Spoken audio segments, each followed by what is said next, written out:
미국 경제의 가장 본질적인 문제는 지금 성장의 방향이 아니라 실행의 여력입니다. 감세를 하겠다고 말하는 것은 어렵지 않습니다. 규제를 풀겠다는 선언 역시 쉽게 들릴 수 있습니다. 그러나 그 모든 정책은 단 한 가지 전제 위에 놓여 있습니다. 정부가 감당할 수 있는 충분한 돈이 있어야 한다는 것, 그것이 시작입니다. 2025년 5월, 미국 재무부는 의회에 공식적으로 부채 한도를 상향하거나 일시 정지해 줄 것을 요청했습니다. 연방정부의 지출이 이미 법정 상한선에 도달했으며 현재 수준의 국채 발행만으로는 오는 8월 이후 정부 운영에 필요한 재원을 확보하기 어렵다는 것이 핵심입니다. 이러한 요청은 미국의 재정이 사실상 한계에 도달했음을 보여줍니다. 디폴트라는 단어가 다시 언론에 오르내리고 채무 불이행의 가능성이 언급되는 상황에서 대규모 감세나 인프라 투자, 산업 재건 같은 경제 전략은 공허한 약속처럼 들릴 수밖에 없습니다. 문제는 시장이 이 상황을 냉정하게 바라보지 않고 있다는 점입니다. 많은 투자자들은 정책 추진의 의지에 집중하고 있지만 정작 그 정책을 실제로 실행할 수 있을 만큼의 재정 여력이 있는지를 따져보는 시선은 줄어들고 있습니다. 재정의 여유가 없다면 감세는 현실이 될 수 없습니다. 감세가 없다면 소비를 떠받치는 실질소득의 회복은 더뎌질 수밖에 없습니다. 소비가 위축되면 기업의 매출과 투자도 연쇄적으로 흔들리게 됩니다. 지금 미국이 직면한 문제는 단순한 숫자의 문제가 아닙니다. 이는 경제 시스템 전반의 신뢰와 연결되는 이슈이며 국가의 정책이 의지가 아닌 능력에 의해 좌우된다는 냉혹한 현실을 보여줍니다. 이제 중요한 것은 무엇을 하겠다는 선언이 아니라 그것을 과연 할 수 있느냐는 질문입니다. 그리고 지금 미국은 그 질문 앞에서 명확한 답을 내놓지 못하고 있습니다. 2025년 5월 9일 미국 재무부는 의회에 공식적으로 부채 한도 상향을 요청했습니다. 이는 단순한 절차상의 문제가 아니라 미국 정부가 당장 필요한 예산을 충당하지 못할 수도 있다는 사실을 시인한 셈입니다. 연방정부는 오는 8월 중순 이후로는 기존의 법적 한도 내에서 필수 지출조차 감당할 수 없다는 위기를 경고하고 있습니다. 이러한 상황에서 감세를 논의한다는 것은 구조적으로 불가능한 일에 가깝습니다. 감세는 정부의 세입을 줄이는 조치입니다. 감세를 시행하려면 그에 상응하는 세수의 대체 수단이 있거나 기존 재정 상태가 충분히 건전해야 합니다. 그러나 지금의 미국은 그 어느 쪽에도 해당하지 않습니다. 많은 이들이 관세를 통해 감세 재원을 확보할 수 있다고 주장합니다. 하지만 관세 수입은 전체 연방 세수의 극히 일부에 불과하며 무역 규모 자체가 축소되면 관세 수입 역시 감소할 수밖에 없습니다. 게다가 관세 인상은 소비자 물가를 자극해 오히려 경기 위축을 불러오는 역효과를 낳을 수 있습니다. 더 큰 문제는 감세가 가져올 재정 공백을 메우기 위해 국채 발행이 불가피해진다는 점입니다. 미국은 이미 수조 달러 규모의 부채를 떠안고 있으며 금리가 높은 현 상황에서 추가적인 국채 발행은 곧바로 이자 비용 증가로 이어집니다. 이는 재정 적자를 더욱 빠르게 확대시키고 결국 국가 신용에까지 부정적인 영향을 미칠 수 있습니다. 이처럼 감세는 선언만으로 가능한 일이 아닙니다. 그것은 재정 구조와 시장 신뢰가 함께 뒷받침되어야 비로소 실행 가능한 정책입니다. 지금처럼 부채 한도를 두고 의회가 극심한 갈등을 벌이고 있는 상황에서 감세 추진은 정치적으로도 재정적으로도 설득력을 얻기 어렵습니다. 트럼프 대통령이 제시하는 감세 전략은 강력한 상징성을 가지고 있지만 그 상징을 실현할 수 있는 물리적 자원이 없다면 그 어떤 정치적 의지도 결국 현실 앞에서 멈춰설 수밖에 없습니다. 지금 미국이 필요로 하는 것은 감세를 통한 인위적 경기 부양이 아니라 재정 건전성을 회복하고 신뢰를 되살릴 수 있는 구조적 해법입니다. 그렇지 않으면 감세는 경제를 살리는 정책이 아니라 시장에 잘못된 신호를 보내는 위험한 선언이 될 수 있습니다. 미국 정부가 부채 한도 상향을 요청한 가장 근본적인 이유는 추가적인 국채 발행 없이는 당장 필요한 예산조차 마련할 수 없다는 데 있습니다. 그러나 이 국채 발행이 가져오는 파장은 단순히 정부의 현금 흐름 문제를 넘어 연준의 통화 정책과 정면으로 충돌하는 지점까지 확장됩니다. 지금의 미국은 두 가지 상반된 방향을 동시에 추구하고 있습니다. 하나는 정부가 감세를 통해 경기를 부양하겠다는 방향이고 다른 하나는 연준이 인플레이션을 억제하기 위해 고금리를 유지하겠다는 방향입니다. 이 두 가지는 이론적으로 공존하기 어렵습니다. 정부가 감세를 단행하면 소비와 기업 투자에 일시적 탄력이 붙을 수 있습니다. 하지만 그 재원을 국채 발행으로 충당하게 될 경우 시장에 풀리는 국채 물량이 늘어나게 됩니다. 이는 곧 채권 수익률, 즉 금리 상승 압력으로 작용합니다. 특히 10년물 국채 금리는 미국 경제의 장기 성장 기대와 물가 전망을 동시에 반영하는 지표입니다. 국채 발행이 급증하면 투자자들은 더 높은 수익률을 요구하게 되고 이로 인해 장기 금리는 빠르게 상승하게 됩니다. 이는 곧 민간 부문의 대출 비용 증가로 이어지고 감세 효과를 상쇄하거나 오히려 경제 전반에 부담을 줄 수 있습니다. 연준 입장에서는 더 큰 딜레마에 빠질 수밖에 없습니다. 정부의 국채 발행으로 인해 시장 금리가 상승하면 연준은 기준 금리를 내리고 싶어도 쉽게 움직일 수 없게 됩니다. 이는 통화 정책의 자율성을 훼손시키고 결국 통화 정책과 재정 정책이 따로 놀게 되는 비효율적 구조로 이어집니다. 더 큰 문제는 이러한 금리 상승이 순환 구조를 형성할 수 있다는 점입니다. 즉, 국채 발행 금리 상승 재정 지출 증가 더 많은 국채 발행이라는 악순환입니다. 이 흐름이 지속되면 미국의 재정 구조는 중장기적으로 훨씬 더 불안정해질 수 있습니다. 이와 같은 국채 마이너스 금리 악순환의 위험은 이미 시장에서도 감지되고 있습니다. 일부 투자기관들은 2025년 하반기 미국의 장기 금리가 다시 급등할 수 있다고 경고하고 있으며 연준이 금리를 동결한 채 지켜보는 기간이 길어질 경우 시장이 먼저 반응할 가능성도 제기되고 있습니다. 이러한 구조 속에서 감세와 규제 완화는 점점 설 자리를 잃게 됩니다. 감세는 금리 인상과 충돌하고 규제 완화로 유도하려는 투자는 높은 자금 조달 비용 앞에서 주춤하게 됩니다. 결국 트럼프의 경제 전략은 의도와는 반대로 연준과의 정책 갈등 속에서 시장 혼란만 키우는 결과를 초래할 수도 있습니다.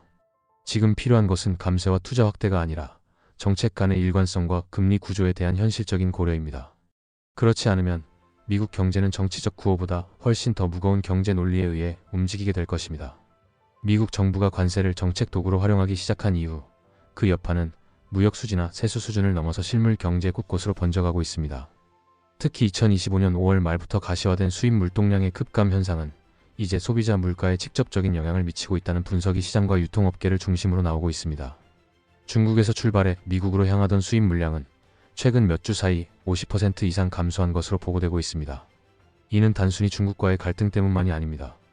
트럼프 행정부가 다시 본격화한 관세 부과 조치로 인해 미국 기업들이 중국발 물류를 일시적으로 중단하거나 캐나다와 동남아 등 대체 공급망을 찾아 나서고 있기 때문입니다.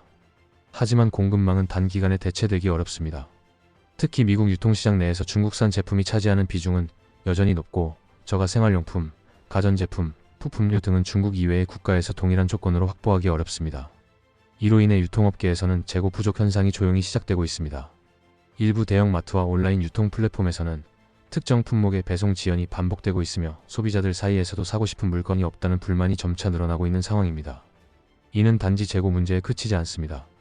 가용 물량이 줄어들면서 기업들은 자연스럽게 단가를 인상할 수밖에 없고 이러한 인상분은 최종적으로 소비자 가격에 반영됩니다.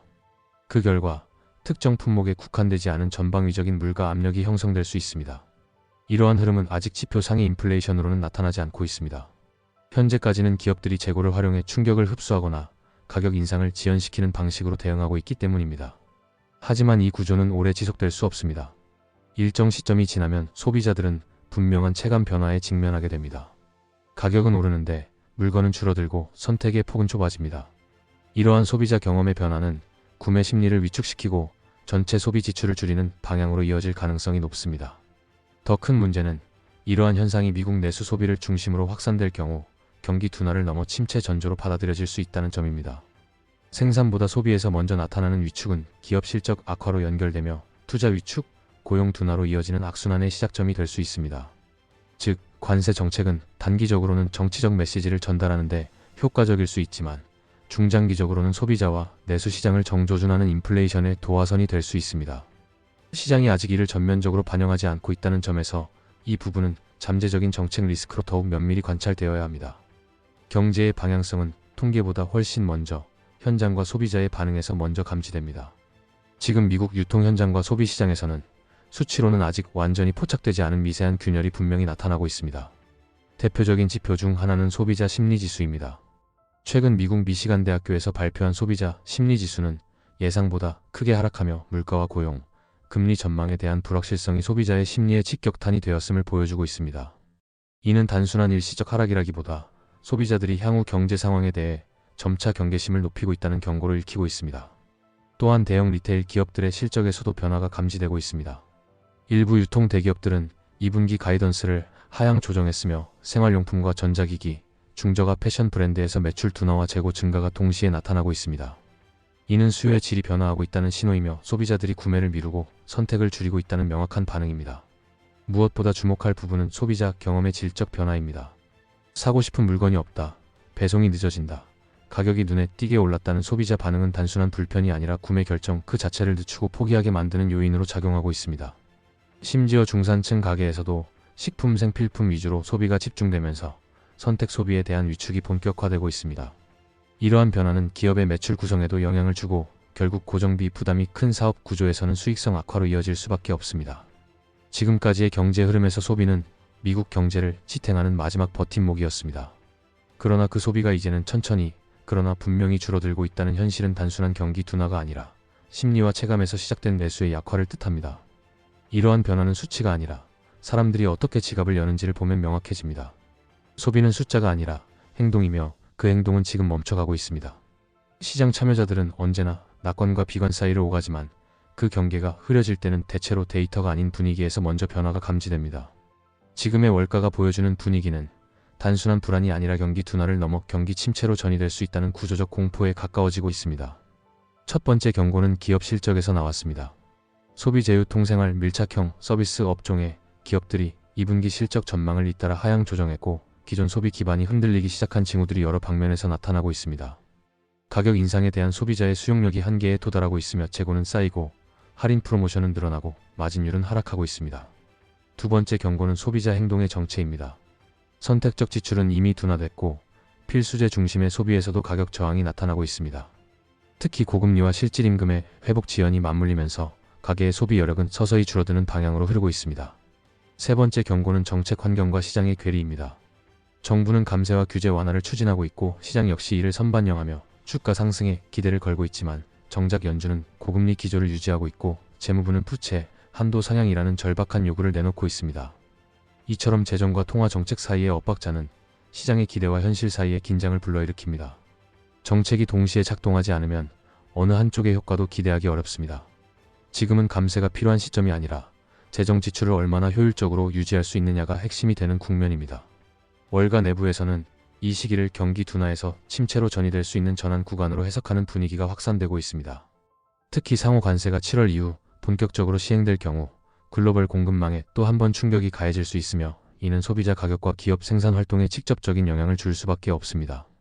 이 시나리오가 현실화될 경우 미국 경제는 소비 위축, 기업 실적 악화, 투자 감소, 고용 둔화로 이어지는 전형적인 경기 침체의 흐름에 들어설 수 있습니다. 현재까지는 이러한 가능성이 리스크 요인으로만 분류되고 있지만 6월과 7월에 발표될 소비지표, 기업 실적, 고용 통계 등이 부정적인 흐름을 보인다면 시장은 한순간에 태도를 바꿀 수 있습니다. 그때는 이미 늦을 수도 있습니다. 침체는 대개 지나고 나서야 그 신호였음을 알게 되는 법이기 때문입니다.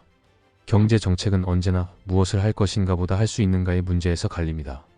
트럼프 대통령이 제시한 감세와 규제 완화 전략은 정치적으로 매우 강력한 메시지를 담고 있습니다. 세금을 줄이고 규제를 풀고 기업의 자유를 확대하겠다는 구상은 표면적으로는 국민과 시장 모두에게 매력적인 약속처럼 들릴 수 있습니다. 그러나 정책은 약속만으로 작동하지 않습니다. 감세가 실행되기 위해서는 세수의 안정이 전제돼야 하며 규제 완화가 실제 투자를 이끌어내기 위해서는 기업이 자금을 조달할 수 있는 환경이 먼저 조성되어야 합니다. 그리고 그 모든 전제는 국가의 재정 능력이라는 단 하나의 기둥 위에 서 있습니다. 지금 미국은 그 기둥이 흔들리고 있는 상태입니다. 부채 한도는 이미 도달했고 재무부는 국채 발행을 확대할 수밖에 없는 구조에 놓여 있습니다.